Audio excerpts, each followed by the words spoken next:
Welcome to week 2 of Run It Back, where we're taking a deeper dive into Sunday's message.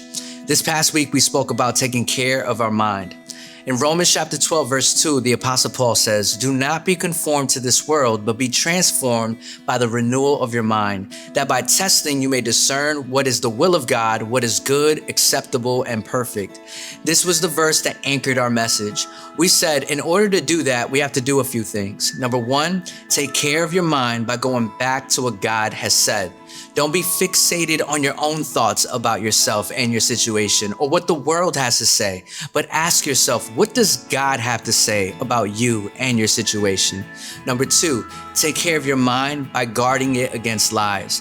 We have a skillful deceiver in our enemy whose end goal is to lead our thoughts astray from a true devotion to Jesus, so we have to do a couple of things. We have to identify the lie, speak the truth, and resist the devil. We said we have to take care of our mind with prayer. Prayer is the antidote to worry.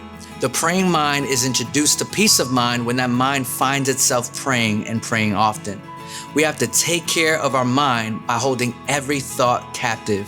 You see, your negative, toxic, and sinful thoughts can become strongholds. However, we're instructed to take these thoughts captive and submit them to Christ. To do this, we need to be intentional about our thinking. Do our thoughts align with God's word?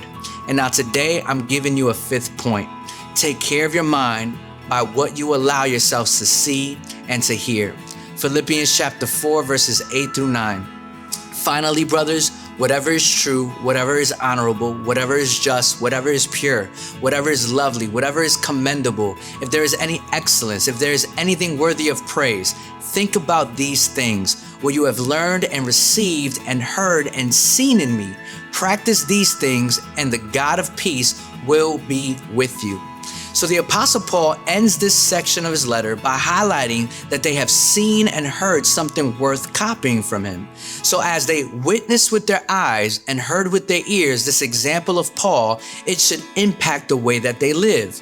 So here's what we learn from this. What you see and what you hear impacts how you act. And we already learned that our actions come from our thoughts, which affects the way that we act and live.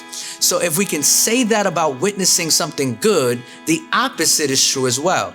If we're exposed to things that are immoral, sinful, lustful, depressing things, or things that stir up anger, or just fill in the blank, those things will have a negative effect on how we think, which again affects how we act.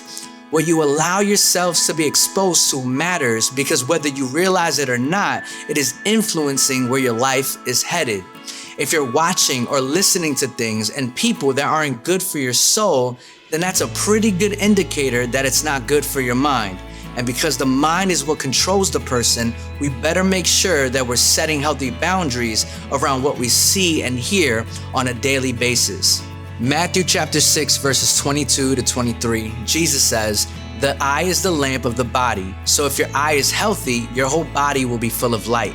But if your eye is bad, your whole body will be full of darkness. If then the light in you is darkness, how great is that darkness?" So Jesus says, have a healthy eye, have a healthy life. A healthy life is a life full of light. Have a bad eye, have an unhealthy life, and an unhealthy life is a life filled with darkness. In the context of this verse, the eye represents the focus of your life. He tags this with saying you can't serve 2 masters because you will love one and hate the other. What you gravitate towards watching and listening to will point out where your focus is. Point out where your focus is, then you point out where your mind is.